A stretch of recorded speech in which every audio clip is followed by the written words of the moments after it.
À tous ceux qui nous ont rejoints, bonjour à ceux qui sont en ligne avec nous.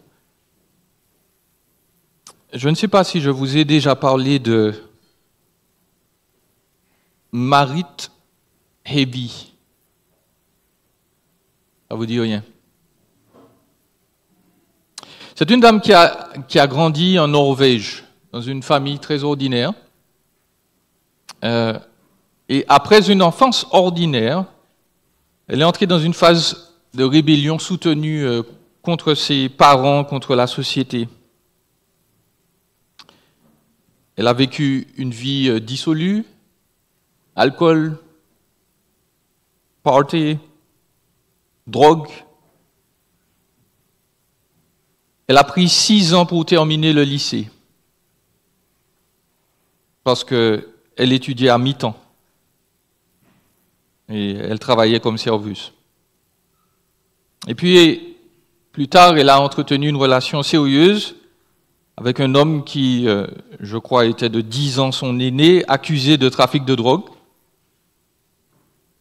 Ils allaient se marier et puis elle a rompu. Les fréquentations de ce monsieur n'étaient pas les meilleures. Et puis, quelques années plus tard, elle s'est liée d'amitié avec un ami de cet homme qui, lui aussi, avait fait de la prison. Et elle a eu un fils avec lui.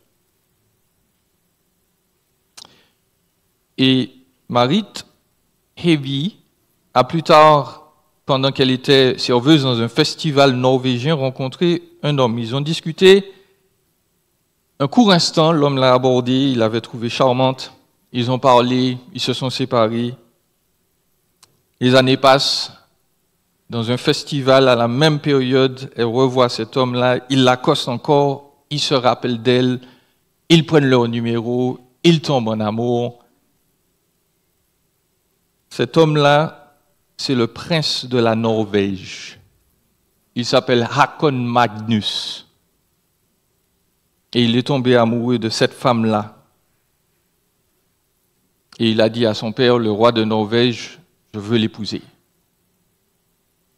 Et le roi de Norvège lui a dit, n'importe quoi. Ça ne va pas se faire. Parce que bien entendu, on connaissait le passé de cette dame. Elle a dit, non, ça c'est pas une princesse. Il a insisté. Il a insisté. Et Marit a su conquérir non seulement le cœur de son futur beau-père, mais le cœur du peuple norvégien. Et ce n'est pas un conte de fées que je vous raconte. Vous pouvez vérifier sur Internet. Mette Marit Hebi est la princesse de Norvège. Elle a épousé le prince. Et aujourd'hui, ils sont là toujours en train de filer le parfait amour avec leurs 3 enfants. Donc les gens qui disent que les histoires de princesses, c'est des contes de fées et que ça n'arrive pas dans la réalité, voilà. Vous avez une démonstration que si, ça peut toujours se faire. On va parler de Sarah, la princesse, ce matin.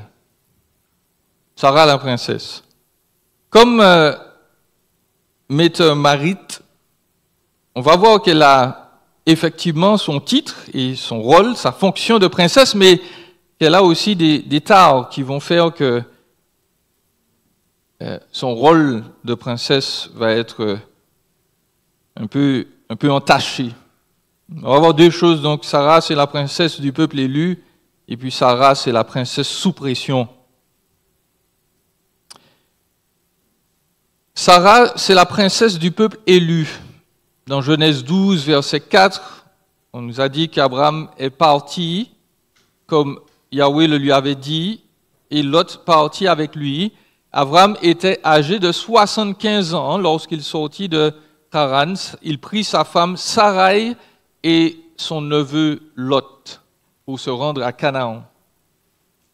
Si Ève, c'est une reine, Sarah, c'est la princesse. Sarah, c'est la princesse. C'est ce que veut dire son nom. Sarai veut dire ma princesse, techniquement. Mais Dieu va plus tard la renommer, il va l'appeler princesse, de manière plus générale, parce que cela correspond à une réalité plus grande. Sarai, c'est une descendante de Shem. C'est la demi-sœur d'Abraham. Et certains se demandent comment cela est possible. Je rappelle que dans cette alliance, l'alliance dans laquelle vivaient Abraham et Sarai, on n'avait pas encore de loi sur ce qu'on appelle inceste aujourd'hui.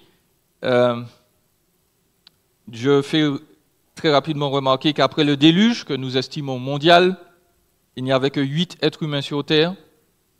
Noé, sa femme, ses fils et leurs épouses. Et donc, oui, les êtres humains ont dû se marier entre frères et sœurs pour repeupler le monde. À cette époque, je pense qu'il y a suffisamment de recherches scientifiques là-dessus, les humains étaient suffisamment riches génétiquement pour éviter la consanguinité. Donc c'était quelque chose qui a été permis de manière temporaire et qui, bien entendu, ne l'est plus.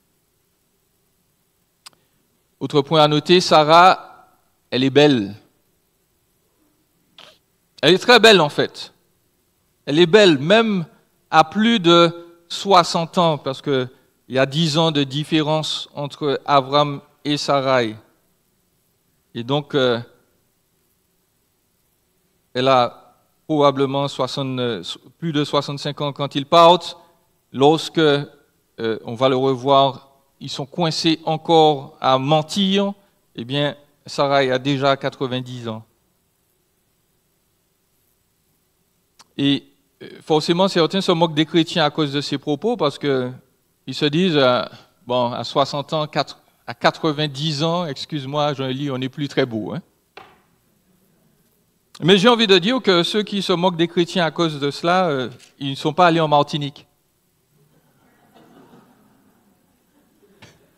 Parce que si vous y étiez allés, je peux vous présenter 2 ou 3 personnes qui ont 70 ans et vous allez leur donner peut-être maximum le même âge que moi, 46. Génétiquement, c'est incroyable. Donc, il n'y a pas que de mauvaises choses en Martinique, il y a de très belles choses aussi. Non, plus sérieusement, à cette époque, on vit très vieux. La terre n'est pas polluée, les aliments n'ont pas de pesticides dedans, les êtres humains étaient en bonne forme. Noé a vécu plus de 600 ans. Abraham, il n'est pas très loin en termes de temps de cette époque. Les gens ne vieillissaient pas comme nous. D'où le fait qu'ils avaient cet âge avancé et Sarah avait gardé sa beauté. Le centre de notre partie, Sarah, c'est la princesse du peuple élu. Pourquoi? Parce que les deux, Sarah et Abraham, sont importants pour l'histoire de la rédemption. Ils sont présentés en fait comme les nouveaux Adam et Ève de l'époque. Ils vont commencer une nouvelle humanité. Abraham, son nom veut dire le père des nations, il va devenir le père de plusieurs nations. Et il est comme Adam, il est comme Noé. Il est une nouvelle figure fédérale dans l'Écriture. Il représente le peuple de Dieu, il représente un peuple nouveau. Il y a des outils littéraires pour nous en faire part. Très rapidement, dans Genèse 1, 28, si vous vous rappelez bien, Dieu dit, il est écrit, Dieu les bénit et Dieu leur dit quoi?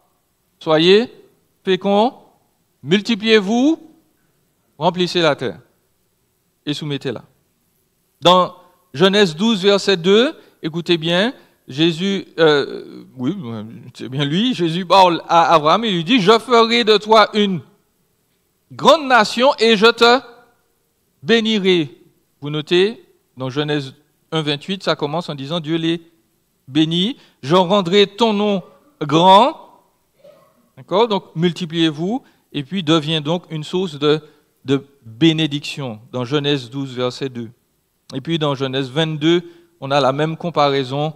Lorsque Abraham offre son fils, Dieu lui dit, écoute, verset 17, je vais te combler de bénédictions, je vais multiplier ta descendance aura le contrôle de ses ennemis et toutes les nations de la terre seront bénies en toi. Donc on a des outils littéraires qui font une comparaison, une correspondance entre Adam, Ève, Abraham et Sarah. Ils sont mis tous les 2 ou tous les 4 sur le même pied d'égalité. Abraham et Sarah se sont retrouvés aussi dans leur Éden, dans Canaan, la terre promise. Ils sont des exemples. Ils sont des exemples du changement que Dieu opère dans la vie des individus. Et le Nouveau Testament en particulier nous rappelle qu'ils ont eu foi en Dieu pour accéder au salut, malgré leurs faiblesses. Pour en venir à Sarah plus précisément, Sarah n'a eu qu'un seul fils. Et pourtant, elle est une nouvelle Ève, une mère spirituelle pour le peuple de Dieu. Nous pouvons lire cela dans 1 Pierre au chapitre 3, verset 1, 1 Pierre 3, verset 1. Vous de même, femmes, soyez soumises chacune à votre mari, afin que, même si quelques-uns n'obéissent pas à la parole, ils soient gagnés sans parole par la conduite de leurs femmes, en voyant votre conduite pure et respectueuse. N'ayez pas pour parure ce qui est extérieur, cheveux tressés, ornements d'or, manteau élégant, mais, verset 4, la parure cachée du cœur, la parure personnelle, inaltérable d'un esprit doux et tranquille, voilà qui est d'un grand prix devant Dieu. Et écoutez bien, ainsi se paraient autrefois les saintes femmes qui espéraient en Dieu, soumises à leur mari, telle Sarah qui obéissait à Abraham et l'appelait son Seigneur. C'est d'elle que vous êtes devenues les descendantes, si vous faites le bien sans vous laisser troubler par aucune crainte. Sarah est présentée comme un exemple pour les femmes de la Nouvelle Alliance, pour plusieurs raisons, parce qu'elle avait un esprit doux et tranquille, la plupart du temps, on va le voir tout de suite, et par respect pour son mari, par son respect qui était visible dans ses propos. Elle l'appelait son Seigneur, elle avait l'habitude de l'appeler comme ça, ce n'était pas juste une occasion, le verbe est au présent là, c'est comme ça qu'elle désignait son mari. Et donc Pierre dit que pour les femmes, pour les descendantes d'Ève, Sarah, l'imiter spirituellement, c'est faire le bien et ne pas se laisser troubler par les circonstances difficiles de nos vies, parce que Dieu a fait des promesses. Il pourvoira. Dieu vise donc à changer le monde en changeant les familles par les filles de Sarah, spirituellement. Quelques applications là-dessus. Vous allez me dire, mais pourquoi j'insiste sur cette correspondance entre Adam et Ève? Qu'est-ce qu'il y a de si intéressant que ça? Nous avons parlé la semaine dernière de la valeur intrinsèque des êtres humains, la valeur intérieure, la valeur des êtres humains à cause de leur statut de création ou de créature de Dieu. Je voudrais tout de même rappeler que cette valeur-là, elle est réelle, mais elle n'entre pas en compte en matière de salut, de délivrance. Nous, les humains, nous avons l'impression que Dieu nous doit une belle vie, une bonne santé, un bon pays, une bonne job, de beaux enfants. L'Écriture nous rappelle humblement que Dieu ne nous doit rien.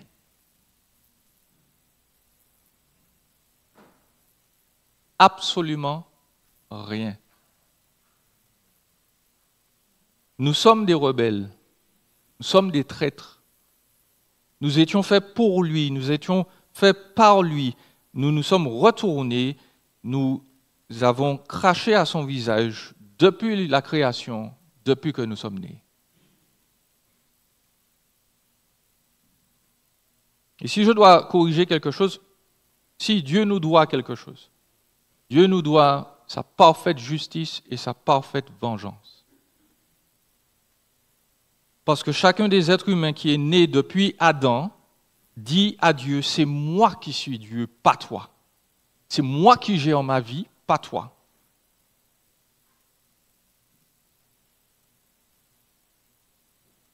Heureusement, Dieu n'est pas seulement juste. Dieu est gracieux. Il est amour. Et c'est pour cela qu'il nous donne encore Adam et Ève. Il n'abandonne pas ses créatures déchues.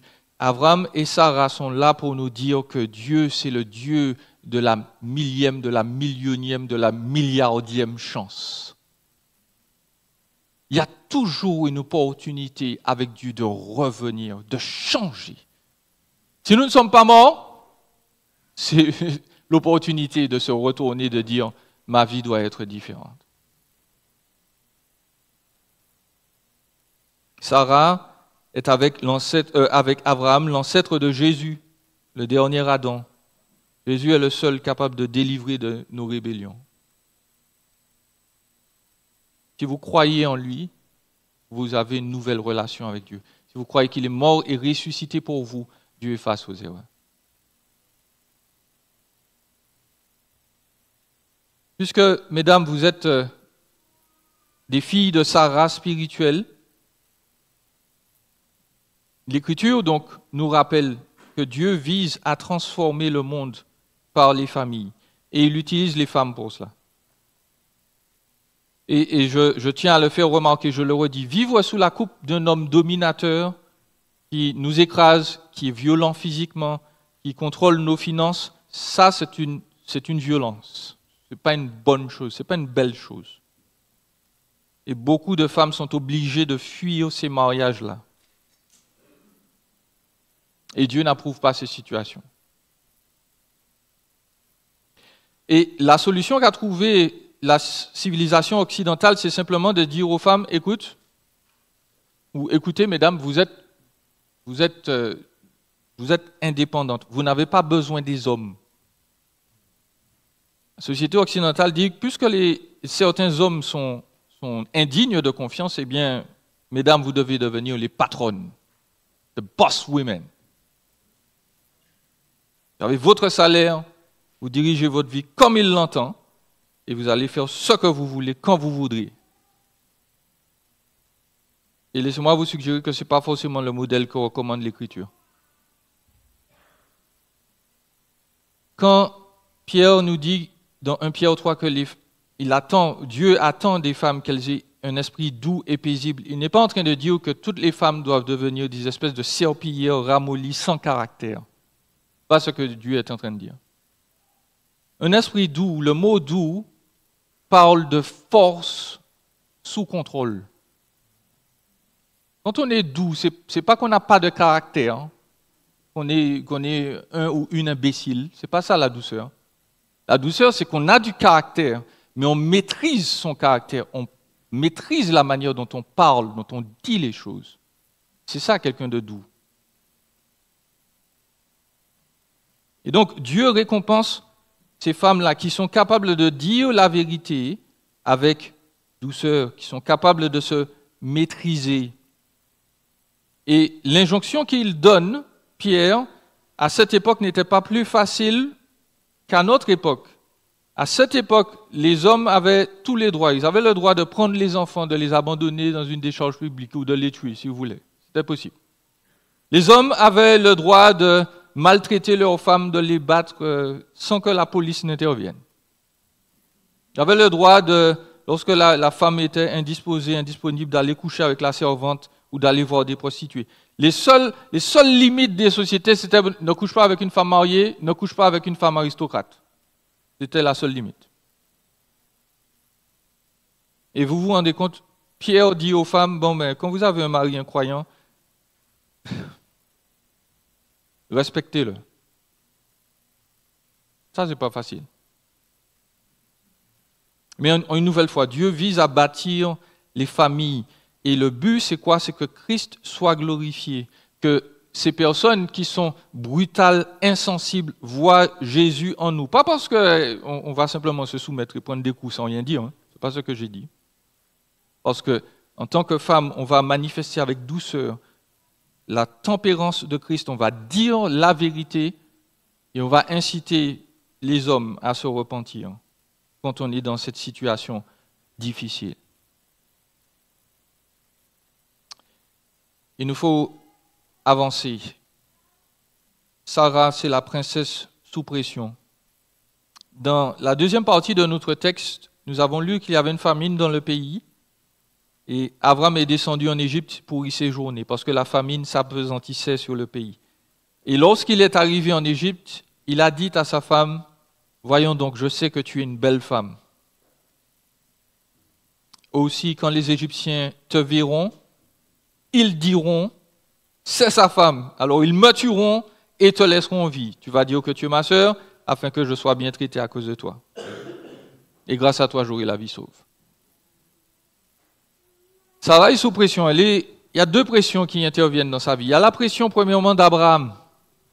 Son mari la place dans une position immorale et dangereuse. Il lui demande de mentir en disant une demi-vérité. Je rappelle, si vous avez la moitié de la vérité, vous avez un mensonge. Vous n'avez pas la vérité. Et il dit, écoute, on va dire que tu es ma sœur. Est-ce que c'est vrai? Oui. Mais c'est la moitié de la vérité. Parce que c'est surtout sa femme. Et le lien conjugal ici prend précédence sur le lien filial. Abraham a ses excuses. Il a ses excuses. Mais la vraie raison pour laquelle il fait ça, la vraie raison, c'est que il n'a pas confiance en Dieu. Il a ses excuses parce qu'il y avait bien une vague loi dans Canaan qui disait qu'un roi pouvait exiger le mariage de toute femme non mariée. Si un roi se promenait, il voyait une jeune fille, elle n'était pas mariée, il avait le droit de dire « Toi !» au palais, tout de suite. Est-ce que c'était tout le temps utilisé? On ne sait pas. Et puis, Abraham, dans son esprit, il a été fin parce qu'il se disait, un mariage, ça ne s'arrange pas en 3 secondes. Hein? Si quelqu'un dit, ah oui, je veux épouser ta sœur, hein, et certains d'entre vous le savent mieux que nous, ici en Occident, hein, pour pouvoir se marier à quelqu'un, il faut prouver qu'on pourra subvenir aux besoins de l'épouse. Et donc, il faut donner la dot. Et puis, en passant, il faut graisser la patte du responsable de famille. Il faut lui offrir des cadeaux. Il faut lui dire, regarde, écoute, regarde tout l'argent, regarde mes troupeaux, regarde mon bétail, ça prend du temps, il faut négocier en plus. Donc Abraham s'est dit, j'aurai le temps de gérer, la famine va finir, et puis on va disparaître en douce, ni vu ni connu. Sauf que, bien entendu, je le disais ce matin, frère, nos plans, aucun bon plan ne résiste à la réalité. Abraham a fait son plan et s'est dit, j'aurai le temps, sauf que là, on est tombé sur Pharaon. Et Pharaon, lui, il peut arranger un mariage en 3 secondes. Parce qu'il a tout l'argent, le pays lui appartient. Donc là, Abraham est coincé. Et le texte nous dit que Pharaon a arrangé un vrai mariage avec Sarah. Et donc, Abraham, non seulement il se fait coincer, mais il risque de compromettre son mariage.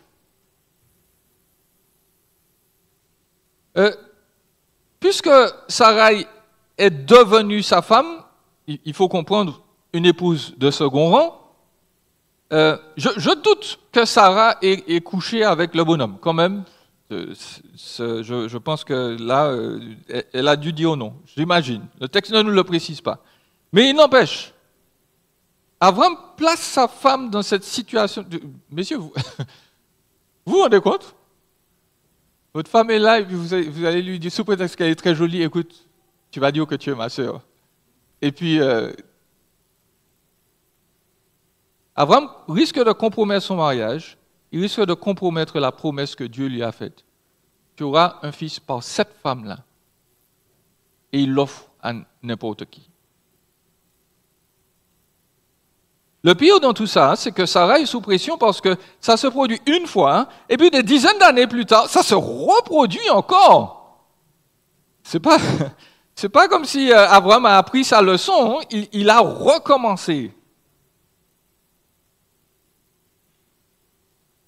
Sarah a subi la pression de son mari et la pression d'autres hommes, le pharaon, Abimelech, 2 fois. Il nous faut noter la deuxième pression que subit Sarai. La pression de la honte sociétale.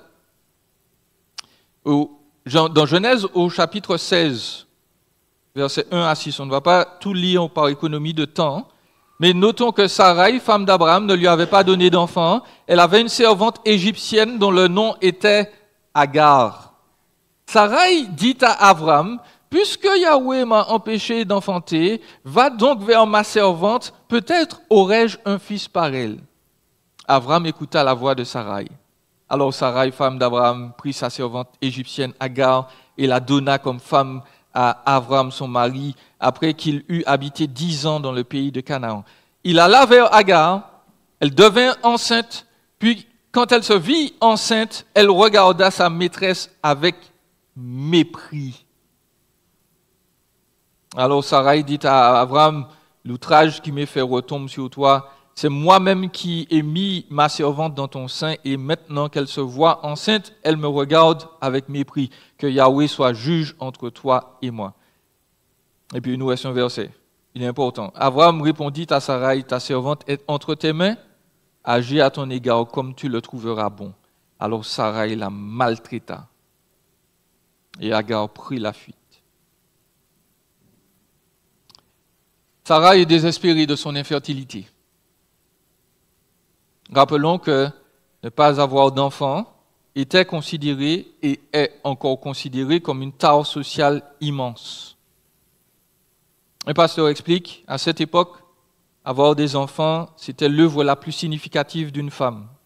C'était sa contribution à la société. Ses enfants étaient sa dignité, sa réputation, son honneur, sa sécurité, son REER et son fonds de pension. Parce que s'il n'y a pas d'enfants pour travailler et prendre soin des enfants, des parents, il n'y a plus de parents.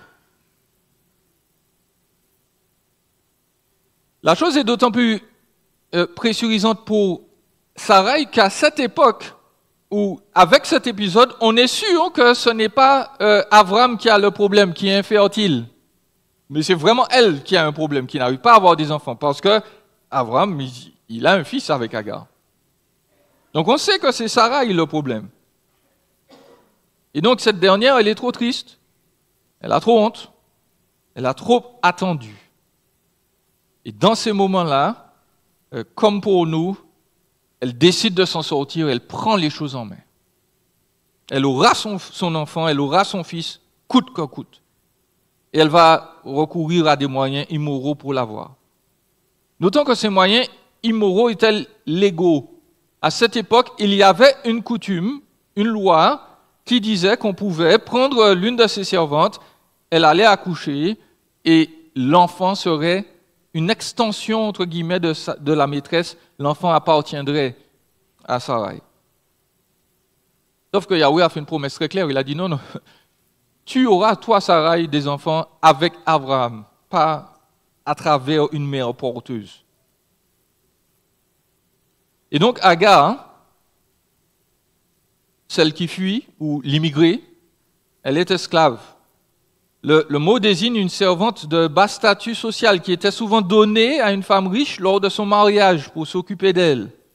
Et ces personnes, il faut le noter, en Israël plus tard, avaient des droits restreints, mais ils avaient des droits quand même. Sauf que tout ce chapitre-là, c'est un fiasco monumental, c'est un échec total.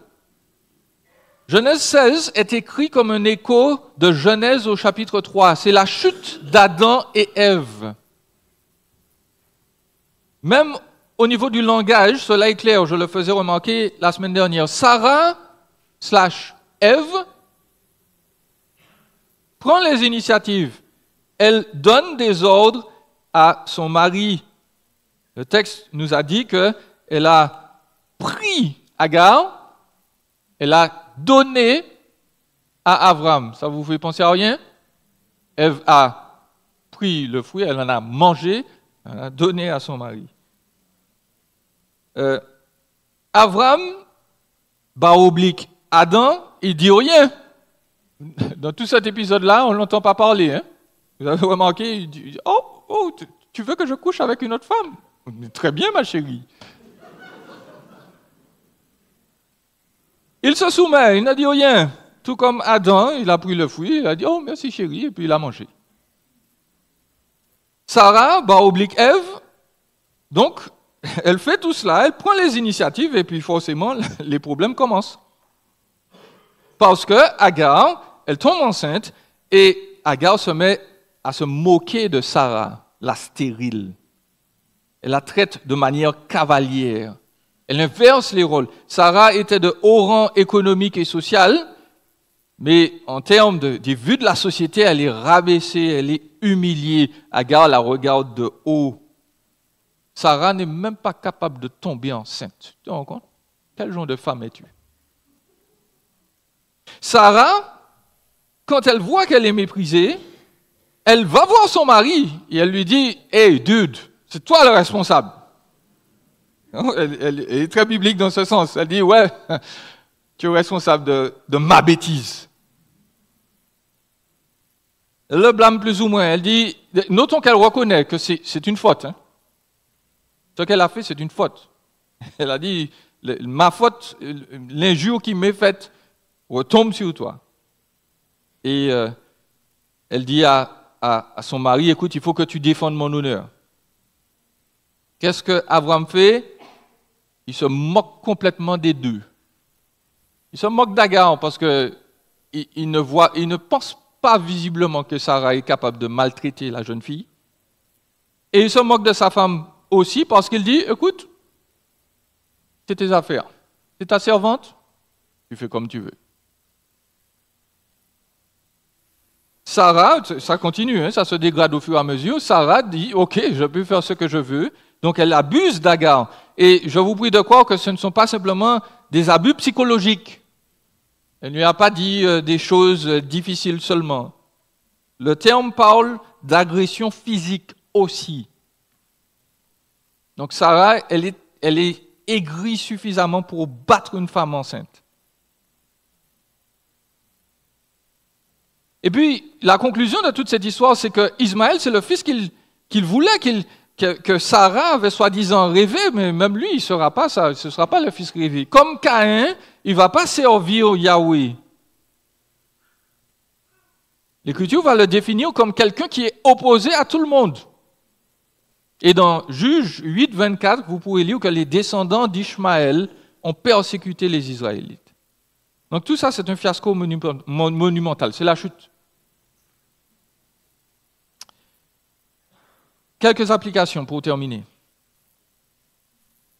Cher Marie, perdre de vue Jésus pour penser à notre confort personnel est toujours une erreur grave.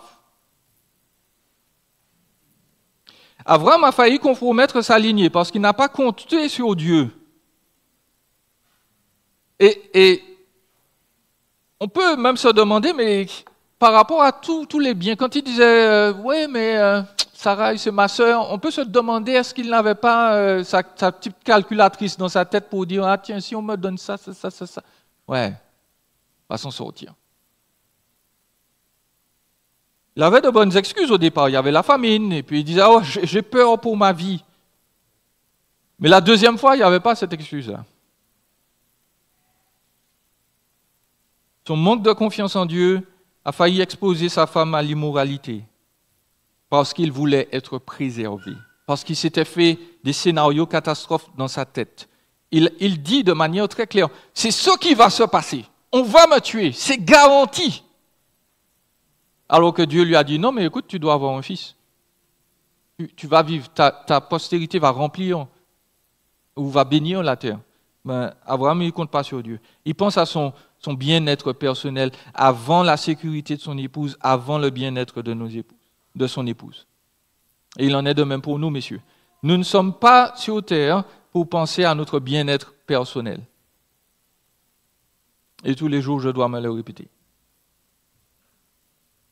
Nous sommes là pour le bien-être de nos épouses, de nos enfants. Dieu nous récompensera pour le reste. Chères épouses et chères femmes en général, vous ne devriez jamais, je l'ai mis en gras, normalement j'avais mis en capital, vous ne devriez jamais vous soumettre à une action ou à une direction qui vous fait violer votre conscience ou désobéir à Dieu. Sarah aurait dû dire à Abraham, tu mens et tu m'as fait complice de ton mensonge. Non. Nous n'avons pas le droit de nous trouver dans une situation où la parole de Dieu commande quelque chose et puis, sous prétexte que voilà, c'est à son mari, on va faire autre chose, ou bien si nous ne sommes pas à l'aise avec une action, une décision, notre conscience est souillée, eh bien on doit dire non, moi je ne peux pas faire ça.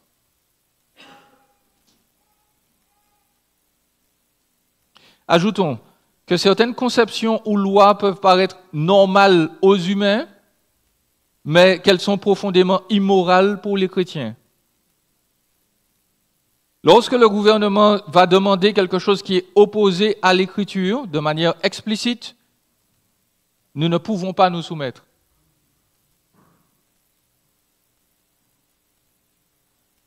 Et puis, dernière application, lorsque nous péchons, lorsque nous désobéissons aux lois divines, cela aura toujours plus de conséquences que nous le pensons.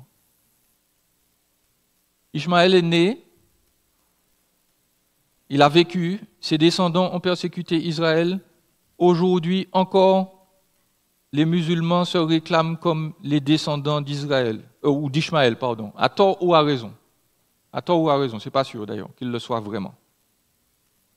Mais 4000 ans plus tard, Ishmaël cause toujours des problèmes.